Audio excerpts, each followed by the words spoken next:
Years ago, when I was the ripe age of child, I liked to watch videos about ghosts and UFOs for some reason.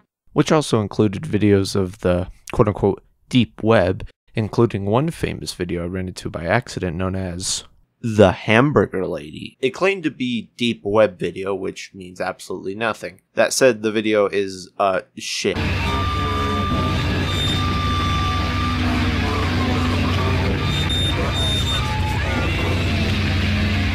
It was an experience that did overwhelm young me with a question. What was that strange monotone song? Who made it? Was it a real song?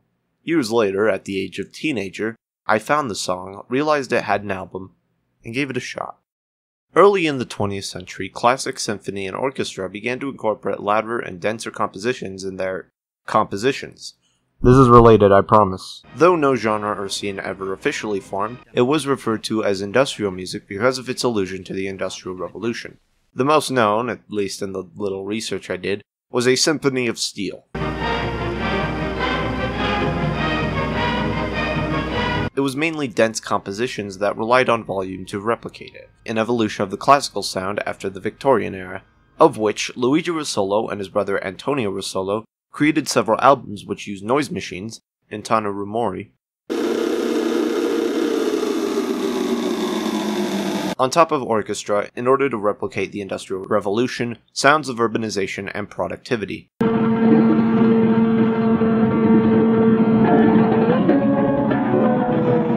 It doesn't sound super inaccessible, but still dusty and mechanical. Regardless, this is technically the first depiction of noise music that we know of. While the exact influence of these brief snippets of noise and industrial are nebulous at best, it still shows that desire to experiment with unpleasant noises and confront the industrialized world we live in. Throbbing Gristle were an industrial electronic punk rock band. Throbbing is what my eye does when I abuse caffeine. A gristle is carnage, a tough piece of meat. Their name is a euphemism for erect cock. Formed in the late 70s, Throbbing Gristle, by name, are the first industrial band because their label was called Industrial. As with the industrial symphonies, the loudness and aggressiveness in the sounds confronted industry and mechanical production. Before their main music career, they had controversial shows which relied on disturbing imagery and pornography to disturb the audience. The biggest known, at least in the underground, part of Throbbing Gristle's legacy is tapes. While synths and samplers certainly helped, tapes were vital to the creation of industrial, experimental, and collage music as we know it. There's a ton to touch on that I could only scrape the surface of because I have shit to do. Genesis, P-Orridge's gender bending and surprisingly fluid politics, their alignment with anarchy, projects after like Coil and Psychic TV, having a woman lead in protopunk before the genre turned overly masculine and shitty, how influential industrial and noise would become in the year's time. Their debut album, The Second Annual Report, is a hybrid album of fake live, fake studio, and real studio tracks of the same songs. I want to point out Slugbait, Live at ICA, which is a strange and eldritch song of what seems to be something creeping into the home of a couple, murdering the husband, tearing open the baby out of the wife, eating it, while singing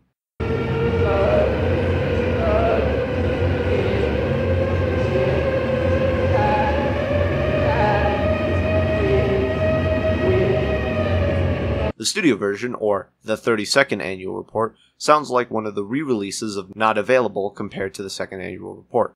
They have a fake jazz funk album that is actually drone.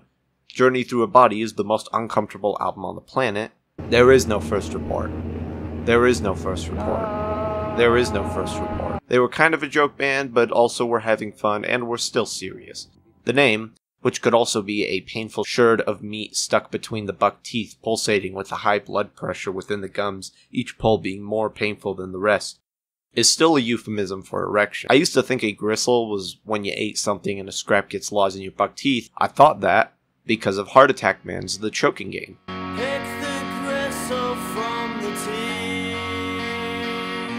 There's a lot to the band and their material, however I'm mainly focusing on the influence. Their eerie drone, which sounds like no other band, their slow, agonizing pieces, their dreadful and strange writing, the intentionally misleading titles and presentations.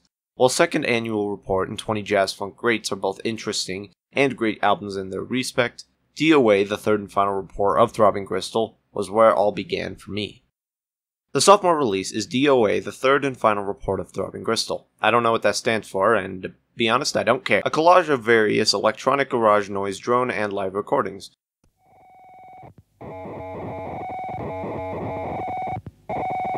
IBM is a long electronic drone track which uses sounds of dial-up and interference.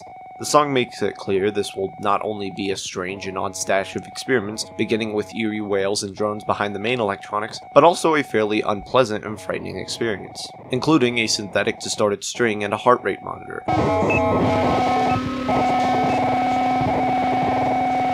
which goes in and out of the mix. It could potentially be a cyberpunkian track about how technology consumes us, how monopolies shape our lives and cultures, how distant we become from our human selves at the face of technological corruption. Or it could be a shitpost. It's an eerie song of beeps, bloops, and drones, which begin an album's descent into eerie and experimental territory. United is a short single of various strange electronic noises, which speed up as the track comes to a close. Cool. Dead on Arrival is a harsh electronic punk track filled with harsh snails, harsh snares, strange electronic samples, guitar feedback, and a catchy beat, which sounds like a beat sample on a Casio or something.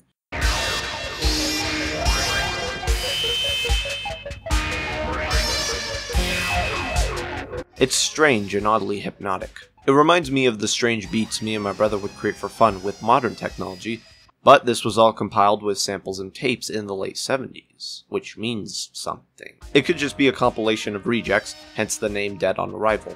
Given how distorted and chaotic the track is, it results in it being strangely calm. AB7A is another electronic track, which also sounds like Bejeweled, with high-reaching ambient harmonies over a darker drum and bass beat, with distorted wailing samples and harsh drums over it.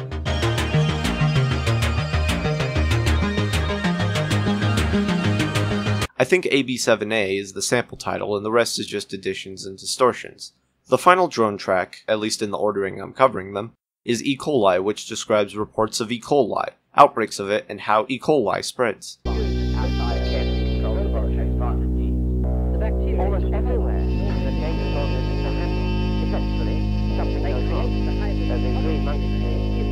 On top of a disturbing string which slowly drones up and down as the two ears play samples of the disease, along with a subtle distorted bass and siren throughout. Subtle slowed down guitar plucks play, creating a somber and dreadful tone throughout. The song is extremely eerie and unsettling. Fitting, given that E. coli is a major killer and disease, one that's never gone away and continues to evolve alongside us, carefully infiltrating our unsanitary habits and attacking us when we least expect it. Winning, winning, winning, winning, winning. The field recordings are a bit harder to describe. Valley of the Shadow of Death refers to a lot of things. It refers to the near approach of death as someone walks straight into its arms. It refers to an image of the Crimean War taken by Roger Fenton, showing a village of cannonballs and dust and debris. The song itself is hard to make out, with the voices all over the place. A subtle bass string wobbles and distorts below it, over layers of noise, wind, or rain. It seems the song is mostly about sitting in the shadow of death, trying not to acknowledge it as it looms all over the place, slowly drawing closer and closer.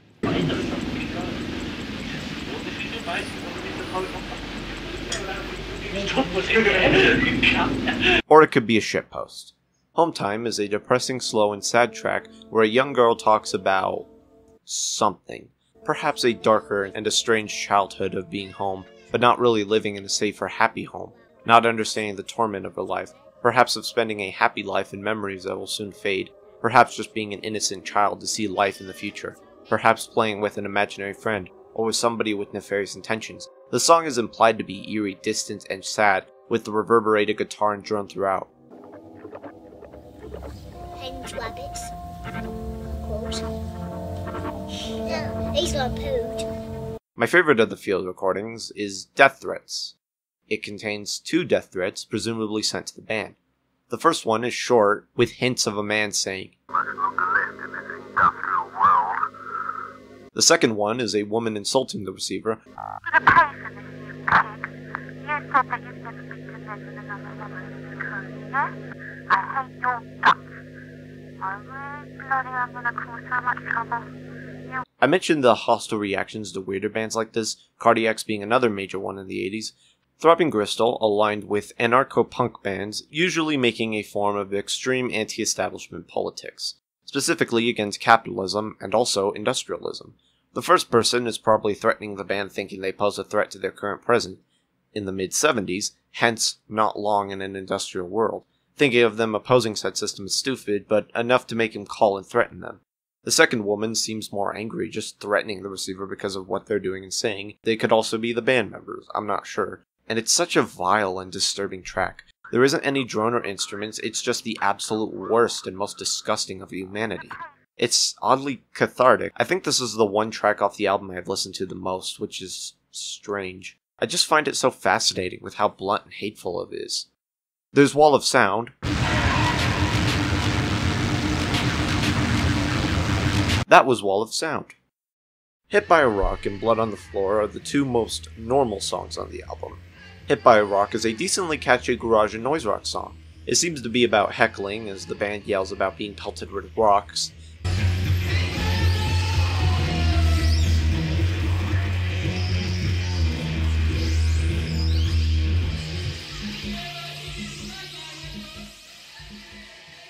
It's definitely sarcastic and kind of funny. The vocalist plays dumb as the band are attacked for their aggressive and hostile music.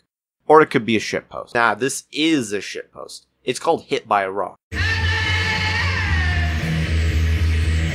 This is definitely them goofing around, and the yells in the song honestly do it because they just sound so apathetic. Blood on the Floor is a minute-long track which ends the album.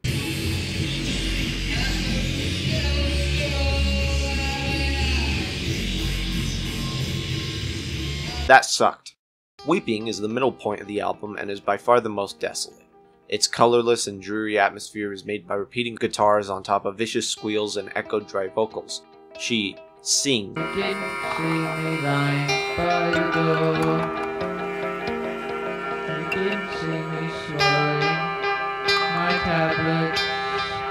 The harmonica plays heinous and pained, playing to be rid of this prison. The guitar almost synchronizes with a ticking clock which comes in and out, but always exists, echoes like in a Velvet Underground track. Given the blood, given she took the tablets while given the odd emotionless wailing,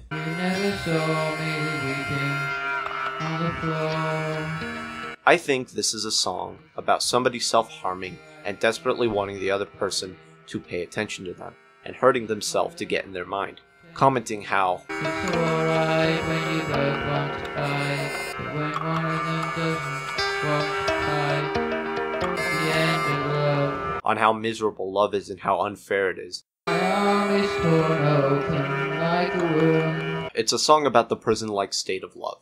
How open and infinite the possibilities are, but how restrictive it truly is when you end up in those dark places, when you end up giving up and hurting yourself to make the other person care about you, when you end up taking the abuse again and again to make something that matter. I'm basically nothing like this.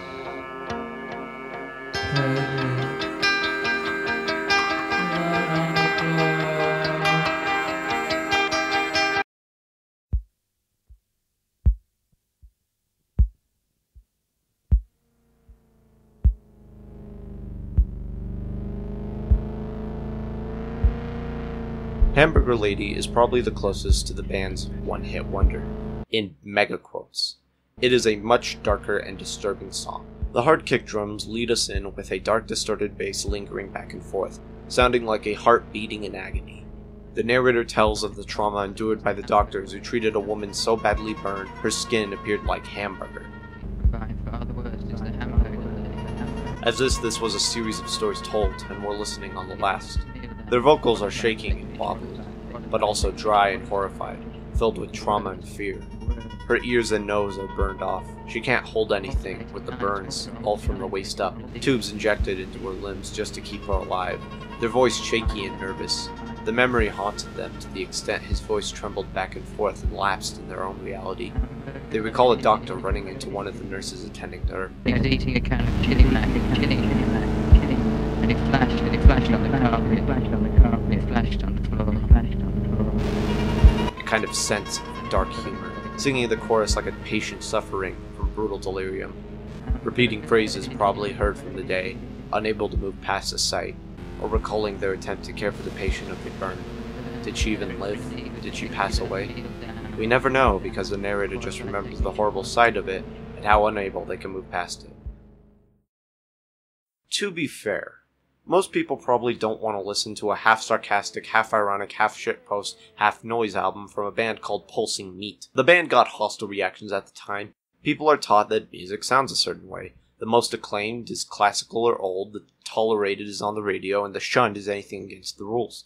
Throbbing Gristle were shocking and controversial for their time, but over time have become legends in their scene because of how influential they are. D.o.A, the third and final report of Throbbing Gristle, is a classic album known for its influence. It's a wild, strange, and experimental noise album filled with heinous sounds, odd topics, dark writing, and distressing implications. It's not a great album. I really find myself listening to it out of intrigue more than out of quality, and I don't love the field recordings, but overall I think it's worth a listen, provided you enjoy strange experiments like it.